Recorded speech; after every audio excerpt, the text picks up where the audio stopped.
Sir TDP MLA Kolikapudi Srinivasarao గారు మరొక వివాదంలో చిక్కుకున్నారు సార్. అంటే ఆయన ఆగడాలు తట్టుకోలేక ఒక అబ్బాయి ఆత్మహత్య చేసుకున్నాడు. అది కూడా వీడియో రికార్డ్ చేసి. అయితే అతను బతికాడు, హాస్పిటల్ చికిత్స కూడా తీసుకుంటున్నారు. కానీ ఇప్పుడు ఆ వీడియో వైరల్ అయిపోతుంది. అటు కొలికపూడి శ్రీనివాసరావు పైన తీవ్రమైన విమర్శలు అయితే వస్తున్నాయి. అయితే మొదటి నుంచి కూడా ఈయన వివాదాల్లో చిక్కుకోవడం, పార్టీకి వ్యతిరేకంగా కామెంట్స్, పనులు చేయడం ఇవన్నీ కూడా చేస్తున్నాం. మరి పార్టీ ఇప్పుడు ఏమంటుంది? మరి ఏం జరిగింది సార్ ఈ ఇష్యూలో?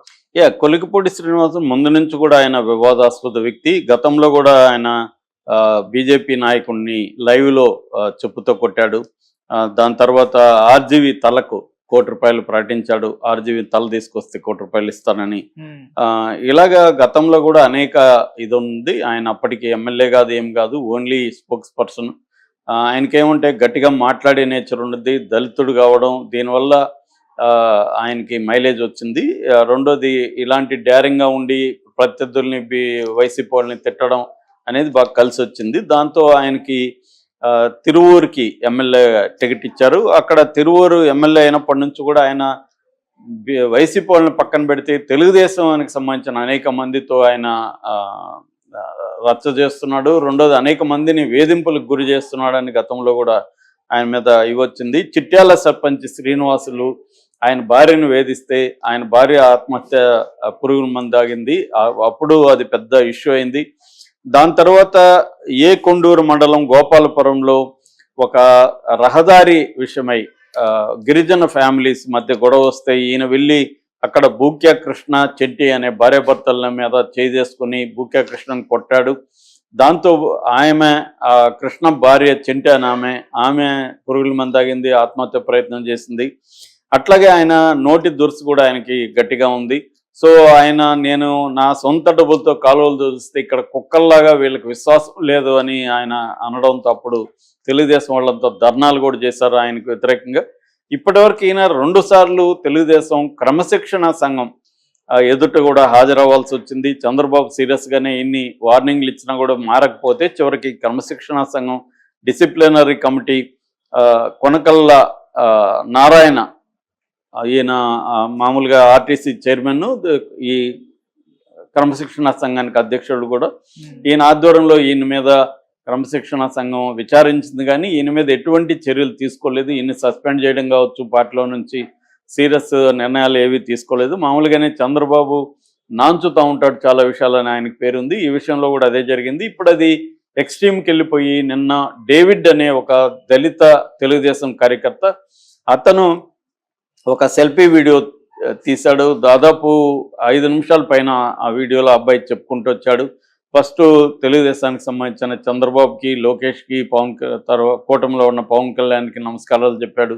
నేను సిన్సియర్ కార్యకర్తను సార్, నేను ఎప్పటి నుంచో పనిచేస్తున్నాను, నేను పేదవాడిని, నేను దళితుడిని, మా అమ్మ కూలికి పోయి సంపాదించాలి, నేను కూలికి పోయి సంపాదించాలి, అప్పుడే మాకు లైవ్లీహుడ్ ఉంటుంది, ఆ డబ్బులతోనే నేను తెలుగుదేశాన్ని ఖర్చు పెట్టుకుంటూ పనిచేశాను, సోషల్ మీడియాలో చాలా యాక్టివ్గా ఉన్నాను, టీడీపీ యాప్లో కూడా నేను చాలా గట్టిగా ఉన్నాను, గత 5 ఏళ్లలో వైసీపీ అక్రమాలకి అరాచకాలకి నేను గురయ్యి చాలా ఇబ్బందులు పడ్డాను.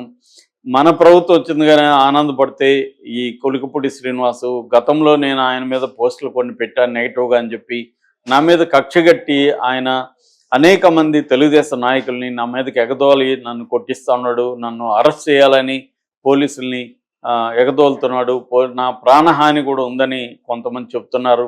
నా మీద ఇలా పగబట్టాడు. ఈరోజు నిన్న ఈరోజు అంతా కూడా పోలీసులు నా కోసం తిరుగుతున్నట్టుగా చెప్తున్నారు. సో నేను లేకపోతే మా అమ్మ చనిపోతుంది, ఎందుకంటే మా అమ్మకి నేను ఒకడే కొడుకు, ఇలాగా ఆయన బాధపడి నేను ఎంతో చేశాను సార్, అతను తెలుగుదేశం నాయకులను కూడా అనేక మందిని ఇబ్బందులకు గురి చేస్తున్నాను, నన్ను ఒకనే కదని ఆ పేర్లంతా కూడా చదివాడు. అట్లాగే తనను బాధ పెట్టుతున్న తెలుగుదేశం వాళ్ళ పేర్లంతా కూడా చదివాడు. సో తనను కొట్టమని కూడా ఎవరైనా పురమాయిస్తున్నారు అవన్నీ చెప్పాడు. సో నేను ఈ బాధలు పడలేకుండా ఉన్నాను, నేను పాయిజన్ తాగి చనిపోతున్నాను సార్ అని ఆయన వీడియో కట్ చేశాడు. దాని తర్వాత తెలిసింది ఏంటంటే అతను పురుగుల మందు తాగేశాడు. బట్ వాళ్ళ బంధువులు తీసుకొని హాస్పిటల్కి తీసుకెళ్లారు. ఇప్పుడు హాస్పిటల్లో ఉన్నాడు. అతని కండిషన్ అయితే సీరియస్గా ఉందని చెప్తున్నారు. ఇదొక్కసారిగా మళ్ళీ వైరల్ అయింది. అంటే మనకి తెలుగుదేశం కూటమి ప్రభుత్వం వచ్చినాక ఎమ్మెల్యేల అరాచకాలు అనేవి బాగా పెరుగుతున్నాయని తెలుగుదేశానికి సంబంధించిన ఈనాడు జ్యోతిని విపరీతంగా రాస్తున్నారు.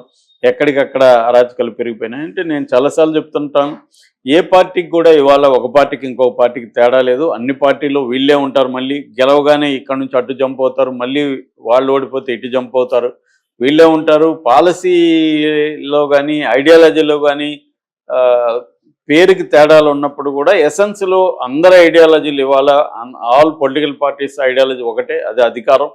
అధికారం కోసం ఏమైనా చేయొచ్చు. మామూలుగా గాంధీ అన్న ఫిలాసఫీలో ఏంటంటే, మనం చేరుకునే మార్గం వెళ్ళే చేరుకునే గమ్యం వెళ్ళే మార్గం రెండు కూడా పర్ఫెక్ట్ ఉండాలి. మార్గము బాగుండాలి, గమ్యము బాగుండాలి, ఉన్నతంగా ఉండాలి అనేది గాంధీ అన్న ఫిలాసఫీ. కమ్యూనిస్టులు ఏం చెప్తారంటే, గోల్ మంచిదైతే మార్గం ఏదైనా ఓకే, గోల్ ఏ రూట్లో అయినా గోల్ చేరుకోవడం అనేది ఇంపార్టెంట్. గోల్ మంచిదిగా ఉండాలి తప్ప మార్గాలు ఏవైనా ఒకటే అనేది కమ్యూనిస్టుల సిద్ధాంతం. ఇవాళ రాజకీయ నాయకుల సిద్ధాంతం గోల్ బాగుండాల్సిన అవసరం లేదు, మార్గం కూడా బాగుండాల్సిన అవసరం లేదు.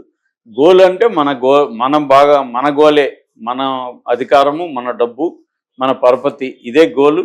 దీన్ని రీచ్ అవ్వడానికి ఏమన్నా చేయొచ్చు. అన్కాన్స్టిట్యూషనల్గా వెళ్ళొచ్చు, చంపేయచ్చు మనుషుల్ని, ఇతరులను అబద్ధాలు ప్రచారం చేయొచ్చు, ఎంత నీచానికన్నా దిగజారచ్చు, తప్పేం లేదు అన్న ఇది వచ్చింది. ఇది కేవలం రాజకీయ రంగంకే కాదు, మొత్తం పౌర సమాజంలో కూడా వ్యక్తుల ఇది కూడా ఇదే వచ్చింది. వ్యక్తులకి అందరికి ఇవాళ గోల్ ఏంటంటే డబ్బు సంపాదించడం, మోర్ మనీ మోర్ హ్యాపీనెస్ అన్న ఒక దీంట్లోకి మొత్తం సమాజమే వెళ్ళిపోయింది. కాబట్టి రాజకీయాల్లో కూడా అదే ప్రవేశించింది. అందువల్ల ఏ పార్టీ అధికారంలోకి వచ్చినా ఇవే వినిపిస్తూ ఉంటాయి. అందుకని ఏదో సామెత ఉంది, తాజా వార్తల కోసం పాత పేపర్లు చదవండి అని.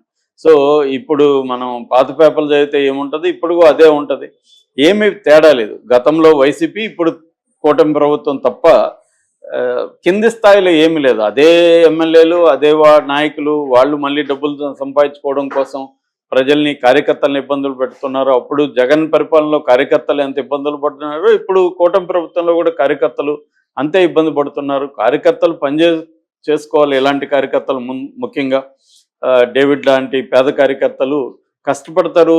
వాళ్ళకు ఏదో ఒక కారణంతో వాళ్ళు పార్టీ కోసం పనిచేస్తారు. కానీ అధికారం వచ్చినాక మళ్ళీ వీళ్ళే బాధితులుగా ఉన్నారు. ఒక్క డేవిడ్దే కాదు, ఇది చాలామంది ఈ కూటమిలో కార్యకర్తలు పోస్టులు పెడుతున్నారు, వాపోతున్నారు. కొంతమంది ఇన్ఫ్లుయెన్సర్ల దగ్గర, సార్ మాకు ఇబ్బందులు ఉన్నాయి, మీ పర్సనల్ నెంబర్ ఏంటి సార్, మేము చెప్పుకోవాలి, మేము ఎవరితో చెప్పుకోవాలి సార్ అని వాపోతూ ఉన్న పోస్టులు కూడా బాగా పెరిగాయి. అదే జరిగింది గతంలో కూడా, జగన్ ప్రభుత్వంలో అదే జరిగింది. జగన్ ఇప్పుడు పదవి పోయినాక ఆయన కార్యకర్తలు అవన్నీ గుర్తొస్తున్నారు. కానీ 5 ఏళ్లలో కార్యకర్తలు కాదు, ఎమ్మెల్యేలు, ఎంపీలు, ఎమ్మెల్సీలు, కింది స్థాయి నాయకులు ఎవరికి కూడా జగన్ అపాయింట్మెంట్ కూడా ఇవ్వలేదు. తన పరిస్థితి చెప్పుకోవడానికి ఇవ్వలేదు. నా వల్లనే మీరు అందరూ గెలిచారన్న ధోరణి